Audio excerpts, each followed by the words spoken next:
네, 상클 라이프 주말에 볼만한 극장 개봉작부터 OTT 시리즈까지 엄선해서 오늘 소개해드리겠습니다. 영화 속 세상으로 저희를 안내해줄 베테랑 영화 저널리스트 더스크린의 박혜은 편집장 모셨습니다. 안녕하세요. 안녕하세요. 네, 안녕하세요. 자, 오늘 첫 번째 화가는 가족과 함께 볼만한 영화를 가져오셨다고요? 네, 맞습니다. 일단 첫 번째 소개할 영화는요. 어제 바로 개봉한 카운트라는 작품인데요. 카운트. 네, 화면으로 먼저 만나보실게요. 네. 우리나라 박시현 선수가 금메달을 오빠 금메달 가짜가 시끄럽다 임마 나가 못된 소리 못된 자기 네, 이제는 얼굴만 딱 봐도 이 배우가 나오면 이 영화 재밌다라고 생각하는 진성규 배우. 올해가 데뷔 20주년인데요. 20주년을 맞아서 처음으로 주연 영화로 관객들을 만나게 됐습니다. 이 작품은요, 1988년 서울올림픽의 이 금메달리스트인 박시현이라는 인물이 주인공이에요. 네. 그런데 이 영광의 금메달은 받았지만 편파 판정 논란 때문에 사회적인 물의가 이어지고 또 국제적인 비난이 이어지면서 결국은 고향으로 내려와서 체육교사를 하게 됩니다. 그런데 고향으로 내려와서 체육교사를 하면서 보게 된 상황도 그리 다르지 않은 거예요.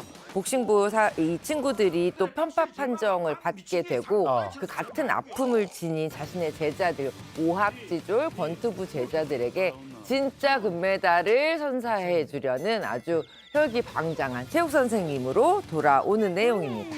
이 주인공 이름이 박시현이잖아요.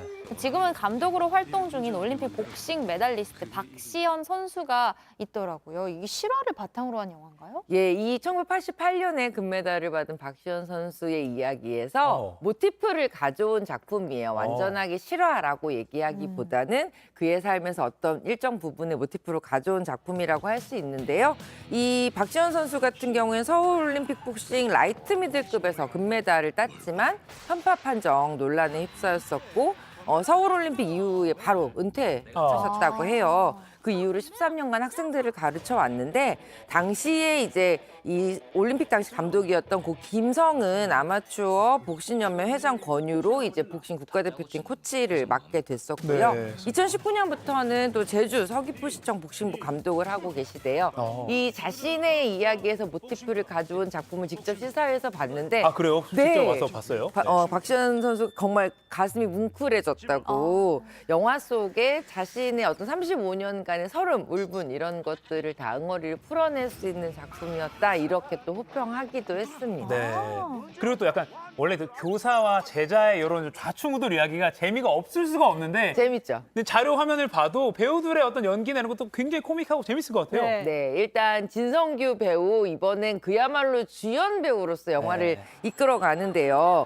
이 진성규 배우의 캐릭터 지금까지 범죄도시의 무시무시한 폭력배라든지 천만영화 극한 직업의 마약반 형사 그리고 한국 SF 저력을 보여줬던 이 승리호에서 뭐 타이거박 같은 정말 다음 편을 기다리게 했던 이 진성규 배우가 이번에는 코믹과 또 가슴 뭉클한 인간애를 보여주면서 자신의 이름을 건 영화 성공시킬 것 같습니다. 네. 영화 속에서는 동네 소문난 소위 미친 개라고 불리는 선생님이지만 속정 깊은 캐릭터, 특유의 캐릭터를 연기했고요. 또 지금 보신 것처럼 고창석 배우가 교장 선생님으로 나와요. 두 사람은 이 작품 속에서 사제시간으로 나오는데 굉장히 아이들을 살피고 마음 따뜻한 교장 선생님, 품 큰 어른의 모습을 느끼실 수 있고요.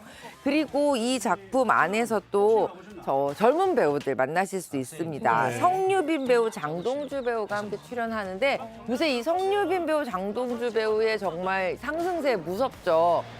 스승과 함께 링 위에서 자신들의 금메달을 되찾아가는 젊은 친구들로 등장을 합니다. 배우들의 합이 굉장히 좋은 작품이어서 보시는 내내 좀 웃음과 또 가슴 따뜻한 이런 느낌 받으실 수 있을 것 같아요. 이렇게 딱 보기만 해도 재밌어 보여요. 진성규 오나라 배우는 또 부부로 나오는 건가요? 네, 맞습니다. 이 작품에서는 정말 학교에서는 미친 개로 불리는 무시무시한 선생님이지만 집에서는 이렇게 순둥이 강아지로 만들어버리는 그야말로 이 수연의 아내 일선 역을 맡았어요, 오나라 배우가.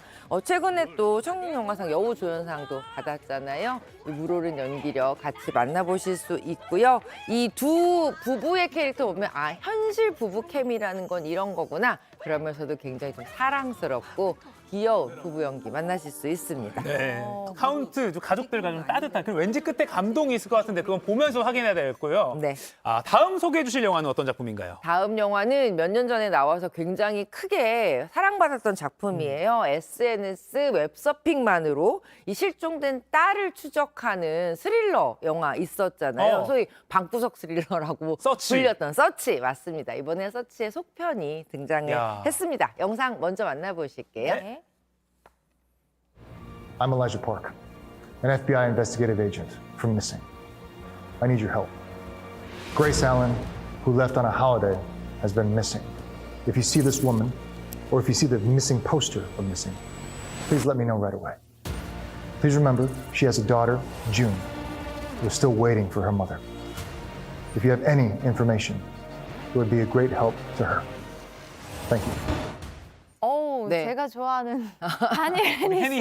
형님. 네, 아니, 익숙하죠. 네, 서치 1이 외국 영화였잖아요. 근데 서치 2는 한국에서 제작을 한 건가요? 아닙니다. 미국에서 만든 영화 맞아요. 그런데 1편이 워낙 한국에서 뜨거운 사랑을 받아서 이번 제작진이 다니엘 해니에게 러브콜을 보냈다고 해요. 한국 팬한테 좀 신경을 써줬군요. 그렇죠. 아하. 비중 있는 캐릭터로 또 출연을 하고요. 근데 이 작품은 1편이랑 조금 다른 이야기로 또 흘러갑니다. 네. 예를 들면 1편에서는 이제 아빠가 딸을 찾아가는 이야기였다면 이번에는 실종된 엄마를 딸이 찾는 이야기라고 생각하실 수 있어요. 그렇군요. 네. 모두 역시나 또 막 뭐 SNS나 이런 다양한 기법들이 나오겠죠. 추적하는. 나오죠. 더 놀라운 건 재미있는 건 사실 전반적인 줄거리나 이 흥행 방식 자체가 비슷하기 때문에 비슷한 거 아니야라고 하실 수 있는데 이번에는 엄마를 찾아 나선 딸이 그야말로 젠지 10대 세대입니다. 그러니까 디지털 기기를 거의 몸에 장착하다시피 하고 태어난 인물이잖아요. 엄마가 남자친구랑 해외로 여행을 갔는데 돌아오기로 한 날 돌아오지 않은 거예요.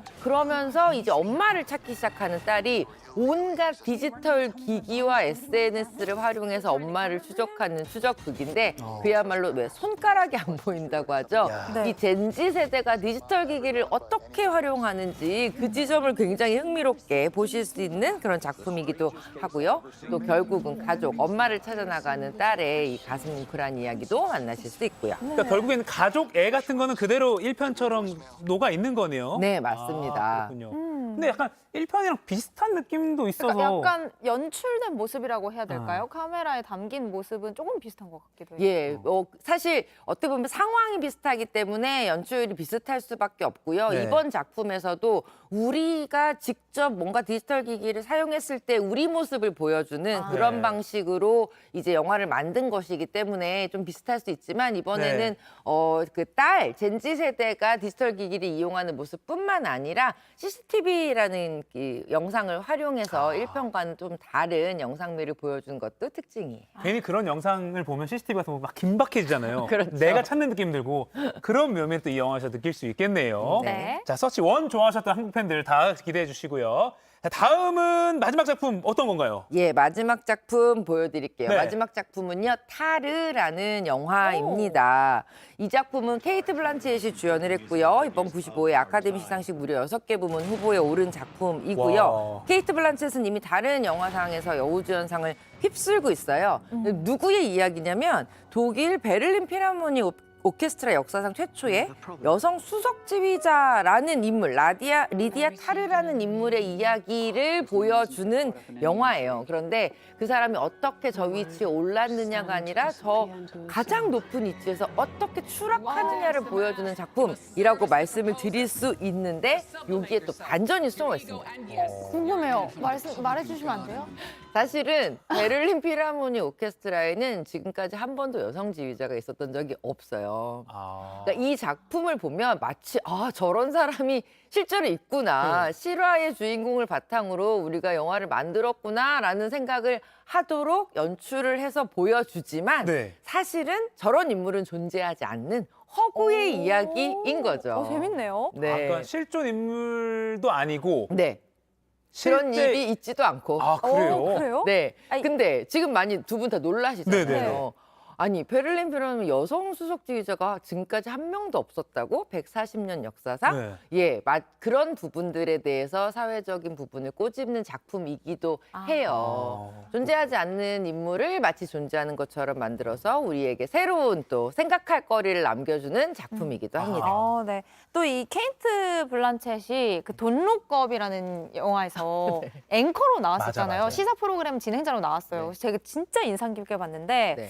이번에 연기 천재가 그렇죠. 이 음악 천재로 등장을 하네요. 맞습니다. 지휘하는 것도 실제로 굉장히 유명 지휘자한테 지휘 코스를 밟아서 배웠고요. 오. 워낙 피아노는 수준급 실력을 갖추고 있는 배우이기 때문에 이번에도 인생캐 하나 만난 것 같습니다. 아카데미에서도 어떤 결과를 낳을지 굉장히 주목하셔도 재밌게 보실 수 있으실 것 같아요. 네, 웃으면서 볼 수 있는 가족 영화 카운트, 또 고민을 안겨주는 타르까지 오늘도 다양한 영화 만나봤는데요. 이번 주말에 보시고 싶은 거 선택해서 보시면 좋을 전 것 서치. 같아요.